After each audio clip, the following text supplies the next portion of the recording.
নমস্কাৰ ষ্টুডিঅ'ত মই ফাৰহানা লৈ আহিছো এক গুৰুত্বপূৰ্ণ খবৰ দৰমহাৰ পইচাৰে এতিয়া পেট নভৰা হৈছে টিটিৰ এইবাৰ সন্মুখলৈ আহিছে টিটিৰ পইচা খোৱা বেপাৰ এইবাৰ পইচা খোৱাৰ বেপাৰ দেখিবলৈ পোৱা গৈছে শিৱসাগৰৰ পৰা গুৱাহাটী অভিমুখী ট্ৰেইনত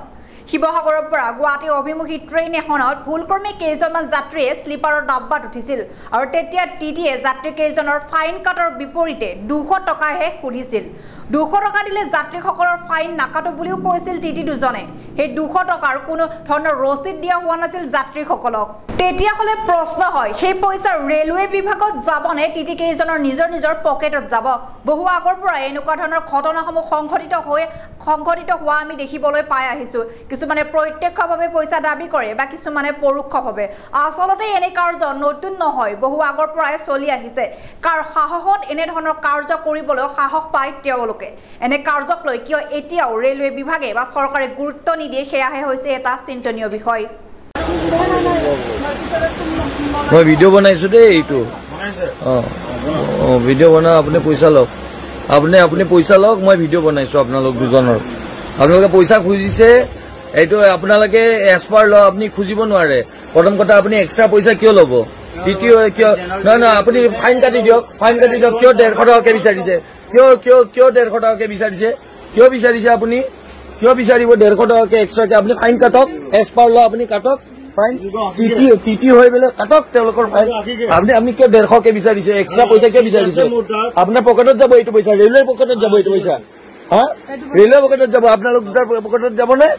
আপোনালোক দুটাৰ পকেটত যাব আপোনালোক দুকালে এইটোতো কোনো ধৰণৰ আপুনি কাগজ পত্ৰ নিদিয়ে তেওঁলোকক কিয় কৰিছে কেনেকুৱা দিবা আৰু শুনক আপুনি অন ডিউটি আপুনি ড্ৰিংকছ কৰি আছে প্ৰথম কথা এই মাত্ৰ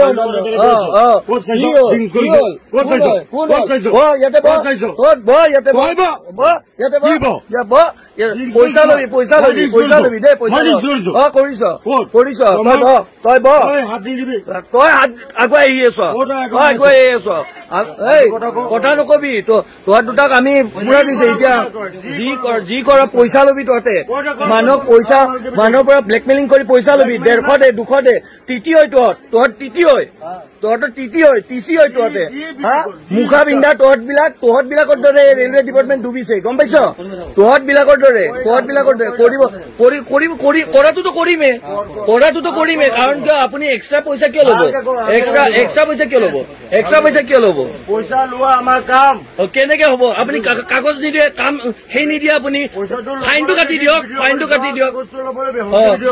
150 টকা যে 100 টকা 150 টকাকে বিচাৰিছে তেতিয়াৰ পৰা ভিডিঅ' হৈ আছে হ'ব চব আহি আছে আপুনি উইদাউট সেই টিকেটৰ ৰচিদ এতিয়া দিছে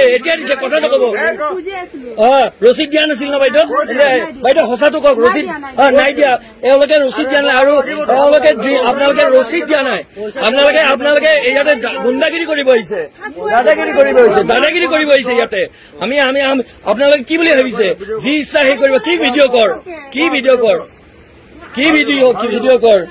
আমি ভিডিঅ' কৰিম কাৰণ কিয় আপোনালোকে লৰ বাহিৰত যাই নিজে এনেকে মানুহৰ পৰা এনেকে পইচা খুজি পেলাই আৰে নাই আপুনি 150-200 টকা বিচাৰি কিয় আছে তেতিয়াৰ পৰা যে 200 টকা দিলে আমি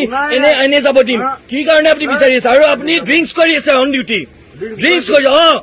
ড্ৰিংকছ কৰিছে এই কথা নকব গম পাইছে ডক্টৰ মাত আপোনালোকে ময়মতালি নকৰিব ৰেলৱে ডিপাৰ্টমেণ্ট আপোনালোকৰ দৰে কেইটামান মানুহৰ কাৰণে ডুবিছে গম পাইছে কথা নকব মানুহবিলাক লুটি ঘুটি দুৰ্নীতি কৰি খাব এজন মানুহৰ শুনক এজন টিকেট নথকা মানুহৰ যদি 200 টকাকে উইদাউট স্লিপ লয় আপুনি কিয় ল'ব আপুনি এতিয়া টিকেট বনাইছে এওঁ প্ৰমাণ আছে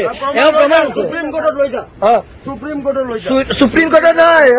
সুপ্ৰিম কোৰ্টৰ কথা কব নালাগে গম পাইছে সুপ্ৰিম কোৰ্টৰ কথা কব নালাগে